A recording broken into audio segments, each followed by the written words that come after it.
équilibré. Mais les gens préfèrent là où ils peuvent gagner peut-être à l'échelle, mais pendant longtemps, et être sûr que la situation sera stable. Mais quand ils sont conscients que vous êtes une bande d'aventuriers en train de diriger un pays, ils vous font la guerre, et donc toute cette partie à l'est de la République démocratique du Congo est paralysée. Mais paralysée pendant ce temps, on vous a dit, le professeur Bakali vous avez dit, Walikale, dans le nord Kivu, à Walikale, nous sommes allés faire ma campagne, on avait atterri à 17h, non? Oui, oui.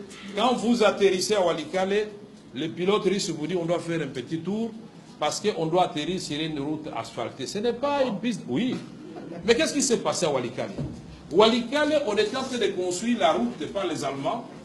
Il y a une partie qui devait partir de Kivu et une autre partie de Kisangani. Et les deux routes devaient se rencontrer pour relier Bukavu à Kisangani. Mais quand ils arrivent à Walikale, tiens, ils creusent, les Allemands se regardent, ils disent, mais comment? Qu'est-ce que nous voyons là? Ça, c'est pas la cassiterite. Et puis, ah, l'or. Mais ils viennent de Kisangani, ils arrivent au niveau de Banalia ou... Oui, je crois. Ils creusent, ils voient, ça c'est de l'or. Eh bien, la route n'est jamais finie. Les Allemands, de part et d'autre, ont exploité pendant 4 ans. Et le président Mobutu se demandait, mais Zéla on aussi la Teponanine. Et on va découvrir qu'ils sont en train d'exploiter. Donc la portion qui est restée ici, c'est ça qu'on appelle piste d'atterrissage. Ah bon? Et je vous dis que cette piste d'atterrissage a plus de vols par jour que l'aéroport international de Lubumbashi. 17 vols internationaux par jour. Donc les avions partent de Walikale, un bled perdu dans le circuit nord où il n'y a ni eau, ni électricité, ni école viable, ni centre de santé. Mais chaque jour, vous avez 17 vols de Walikale vers Nairobi. Walikale, Entebbe, Kampala. Walikale, vous allez à Kigali. Walikale, Bujumbura. Mais là, ce sont des centres de transit. Mais ces avions Antonov amènent des minéraux. Et ces minéraux sont récupérés tout de suite là, puisqu'il y a des centres de négoce. Et les multinationales savent très bien, puisque quand on a fait la loi Dodd-Frank par le président Obama, l'administration Obama a fait la loi Dodd-Frank qui dit que toute multinationale américaine qui sera désormais citée dans un rapport comme exploitant les minéraux du sang à l'est de la République démocratique du Congo sera radiée et traduite en justice. Nous aurions voulu que les Canadiens fassent la même chose, les Belges, les Britanniques et les Français, les Australiens, tous ceux qui ont des multinationales qui viennent ici, le groupe Andro, il y a tout un tas d'entreprises qui prolifèrent.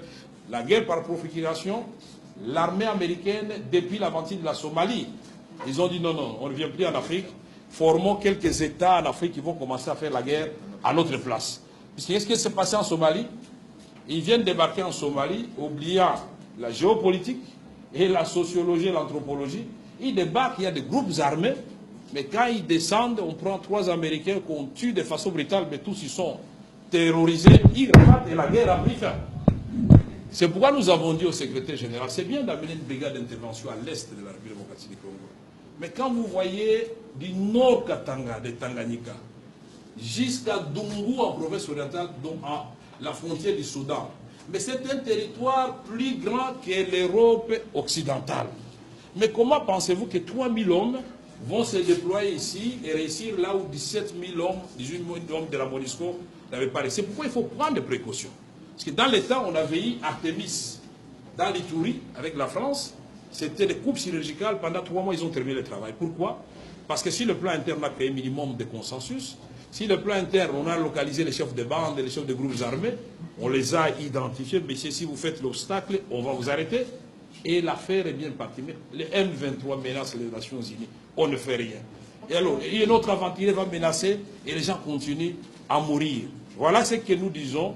Guerre par procuration, ça peut être les multinationales, ça peut être les pays voisins, malheureusement, aussi les Congolais. Et ils bombent les torses, ils disent « je suis un grand rebelle ». Mais vous n'êtes pas rebelle, monsieur. Vous êtes un pantin parce que utilisé par des pays étrangers pour déstabiliser votre propre pays. Ce sont des choses que nous devons bannir. Et les Congolais, malheureusement, pour accéder au pouvoir, ils sont prêts à tout. Y compris les pactes avec le diable, il va le faire, pourvu qu'il ait le pouvoir. Mais vous allez régner sur qui?